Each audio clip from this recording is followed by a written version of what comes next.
시편 8편의 말씀은 시편 19편과 더불어서 대표적인 창조의 시편입니다. 창조주 하나님을 높여드리고 창조의 영광을 찬송하고 있습니다. 자, 1절 말씀 우리 한 번 더 같이 읽어보겠습니다. 여호와 우리 주여, 주의 이름이 온 땅에 어찌 그리 아름다운지요, 주의 영광이 하늘을 덮었나이다.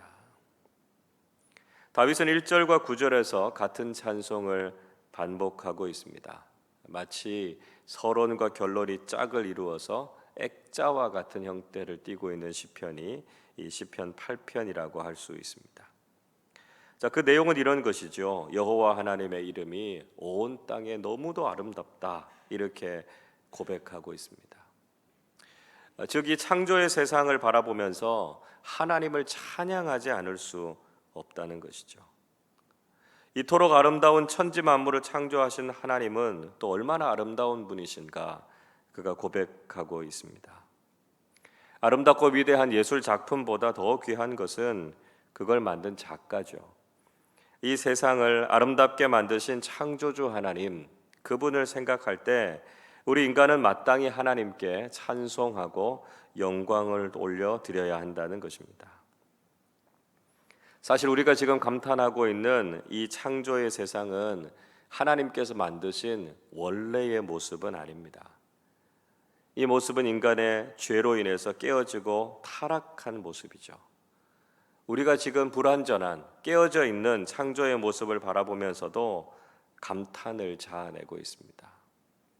그런데 하나님께서 장차 완성하실 창조, 하나님 나라는 또 얼마나 아름답고 감격적인 곳이겠습니까? 그래서 한 창조과학자가 이런 이야기를 한 적이 있습니다. 깨어진 것도 이렇게 아름다운데 원형을 본다면 얼마나 아름답겠습니까? 그런 이야기 한 적이 있습니다. 그러니까 이것이 우리가 천국에서 바라보게 되는 소망이고 천국에서 보게 될 그림이라는 것이죠. 우리가 하나님의 나라에 가서 또 주님께서 재림하셔서 새 하늘과 새 땅을 창조하실 때 우리는 하나님께서 처음 만드셨던 그 창조의 원형을 보게 될 것입니다. 이게 우리가 천국을 소망하고 재림을 소망하는 내용이죠. 이런 아름다움을 우리가 기대하면서 하나님 나라를 사모하면서 살아가는 것입니다. 우리가 이 땅의 아름다움을 통해서 하나님 나라의 아름다움을 볼 수 있어야 하고요. 그것을 기대하면서 창조주 하나님을 높여드리는 삶을 살아야 한다는 것입니다. 다윗은 어린아이들의 찬양으로 대적들을 잠잠하게 하셨다, 이렇게 고백하고 있습니다. 2절 말씀 같이 읽어보겠습니다. 주의 대적으로 말미암아 어린아이들과 젖먹이들의 입으로 권능을 세우시며 이는 원수들과 보복자들을 잠잠하게 하려 하심이니이다. 자, 주의 대적들 어떤 사람들이겠습니까? 창조주 하나님을 인정하지 않는 사람들이죠. 하나님보다 자신을 더 높여서 스스로 교만해진 사람들, 이런 사람들이 대적들입니다. 하나님을 높여드리지 않고 자신을 높이고 하나님을 대적하는 사람들이죠. 그런데 하나님께서는 어린아이들과 젖먹이들의 입으로 나오는 찬양을 받으시겠다 말씀하고 계시고요, 하나님의 권능을 나타내시겠다 이렇게 말씀하고 있습니다. 어린아이들, 젖먹이들 아무것도 할 수 없는 존재죠. 겸손하고 자기 자신을 낮추는 존재입니다. 즉 하나님께서 이렇게 겸손한 사람들을 통해서, 하나님을 높여드리는 사람들을 통해서 권능을 나타내시겠다 말씀하고 있고요, 그로 인해서 대적들을 잠잠하게 하시겠다 말씀하고 있습니다. 예를 들어 보자면 블레셋의 장수였던 골리앗이 어린 다윗에게 죽임을 당하게 되죠. 그리고 그 승리를 통해서 하나님의 영광을 올려드렸던 사건을 떠올리게 합니다. 또 예수님께서 예루살렘 성에 입성하실 때 많은 어린아이들이 호산나 다윗의 자손이여 예수님을 찬송하죠. 그때 유대 종교 지도자들이 그 찬송을 하지 못하게 합니다. 그때 예수님께서 이 말씀을 인용하죠. 어린아이들과 젖먹이들의 입을 통해서 하는 찬송을 온전하게 하셨다 하는 말씀을 너희가 들어보지 못했느냐? 주님께서 이 말씀을 인용하시면서 말씀하셨습니다. 이처럼 하나님께서는 겸손한 사람들에게서 찬송을 받으셔서 악한 대적들을 물리치시고 그들을 부끄럽게 하시는 분이 되신다 말씀하고 있습니다. 여러분, 우리가 온 마음을 다해서 창조주 하나님을 찬양하는 사람들이 되어야 한다는 것이죠. 하나님의 이름을 높여드리되 이 세상 모든 만물을 창조하시고 다스리시는 하나님의 영광을 찬송해야 한다는 것입니다. 우리가 이 창조의 세상을 바라보면서도 하나님을 찬양하지 않는다면 우리의 마음이 교만해진 것이고 우리의 마음이 높아져 있는 것이죠. 우리는 창조주 하나님 앞에서 늘 겸손하게 창조의 섭리와 아름다움을 찬양하는 사람들이 되어야 한다는 것입니다. 자, 이 하나님의 창조의 중심에는 인간이 있습니다. 그래서 인간을 가리켜서 하나님의 창조의 면류관이다 이렇게 말하죠. 하나님께서 인간을 창조하시기 전에 세상을 먼저 만드셨습니다. 3절 보십시오. 주의 손가락으로 만드신 주의 하늘과 주께서 베풀어 두신 달과 별들을 내가 보니 이렇게 말씀합니다. 하나님께서 먼저 하늘을 만드시고 거기에 해, 달, 별 이런 발광체들을 만드신 거지요. 뿐만 아니라 하나님께서 6일 동안 먼저 모든 세상과 동식물들을 다 창조하셨습니다. 그리고 난 이후에 제일 마지막으로 인간을 만드셨습니다. 그것은 인간이 살아가기에 가장 적합하고 최상의 환경을 하나님께서 미리 준비해 두신 거죠. 그리고 그 가운데에 인간을 두셔서 복된 창조를 누리도록 하신 것입니다. 하나님께서 인간을 만드시기 전에 세상을 먼저 만드셨다라고 하는 것을 통해서 우리는 하나님께서 인간을 얼마나 귀히 여기셨는가 하는 것을 알 수 있습니다. 그리고 하나님께서 인간을 생각하시고 돌보신다 이렇게 말씀하고 있죠. 4절 말씀 같이 읽어보겠습니다. 사람이 무엇이기에 주께서 그를 생각하시며 인자가 무엇이기에 주께서 그를 돌보시나이까. 하나님은 어떤 분이십니까? 하나님은 늘 인간을 생각하시고 돌보시는 분이 되신다 하는 거죠. 하나님께서 바로 우리의 아버지가 되신다라고 하는 것입니다. 부모는 늘 자녀들을 생각하죠. 자녀들을 돌봅니다. 부모에게 있어서는 자녀가 전부인 것이죠. 하나님께서도 바로 그런 마음으로 우리 인간을 돌보신다 말씀하고 있습니다. 또 하나님께서 인간을 존귀하게 만드셨다 이렇게 말씀하고 있습니다. 5절 말씀 같이 읽어보겠습니다. 그를 하나님보다 조금 못하게 하시고 영화와 존귀로 관을 씌우셨나이다.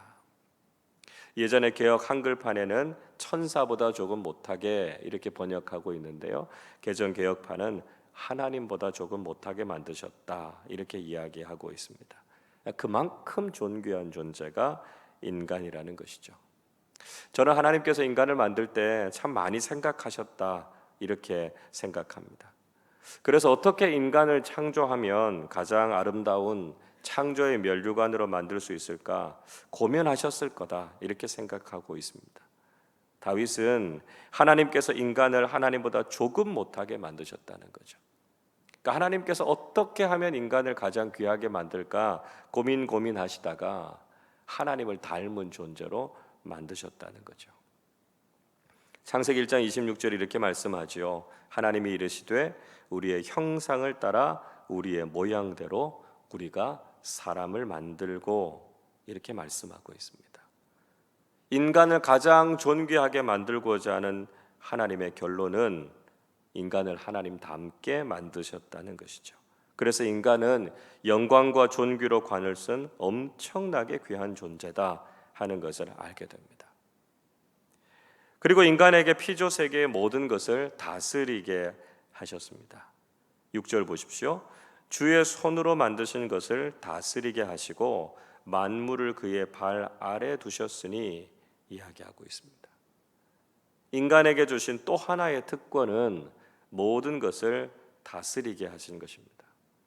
하나님께서 인간을 모든 피조물보다 높이셨고요. 그것을 통치할 수 있는 권한을 주신 거죠. 창세기 1장 28절 이렇게 말씀합니다.